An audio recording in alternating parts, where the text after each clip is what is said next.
Hey guys, welcome back. I want to piggyback on what we talked about last time. I want to tell you about how you can take self-pity, which I'm no good and things aren't going right, take self-pity and turn it into self-worth. It's something that I've been talking to some clients about lately because they're like, I've tried this, I've tried that, I've tried that, I'm doing all these different tactics. Or, somebody who's like, I'm old, I'm never gonna find a job anymore, I'm not gonna get it, right? And what I try to tell people is like, have you ever just walked and then stopped in the middle of what you're doing, whether you're walking in public or at your own home without pants on, like me sometimes, and you go, wait a minute, wait a minute, wait a minute. I've done that before.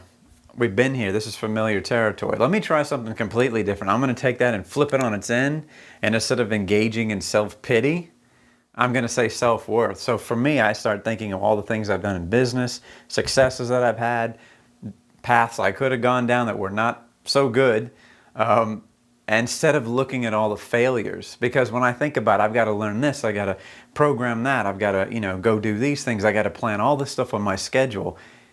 It just turns into negativity rather than you go, relax, relax, one day at a time, one thing at a time, and just systematically take care of it. You're going to find that, okay, I can kind of see the value in that one day at a time approach. It makes sense because you get these things done. So when you're trying to do this stuff and you say, well, how do I build self-worth? The self-worth comes from the things that we accomplish. So when I first got started in trying to tackle things, I'd have like a piece of paper and I would just write down 3 things, just 3. That's it. Don't overwhelm yourself. Don't do it. 3 things each day that you've got to get done. And then you're going to find as the time goes by, you're going to nail those, you're going to get done, and you're going to go, yeah, I feel pretty damn good. I feel good, right? Because you're taking care of something and you're making progress. Because you have to understand that regardless of your background, regardless of what country you're from, if you're making progress a little by little, day by day, you're going to see the results. But you've got to make the progress and you need to chart it. And the only way you're going to chart it is to write down 3 things that you need to have done. That's where the self-worth is going to come from. And you won't have time for self-pity.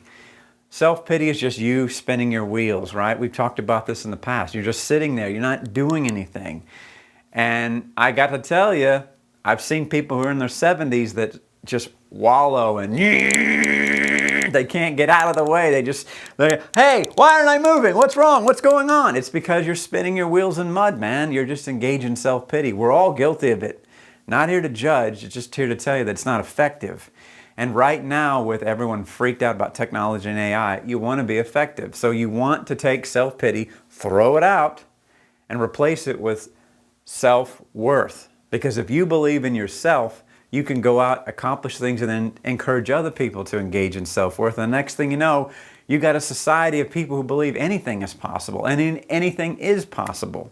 So if you're having trouble and difficulty and you're scared and you still don't have that ability to throw out self-pity and you need self-worth, give us a call. We'll help you. We're here for you.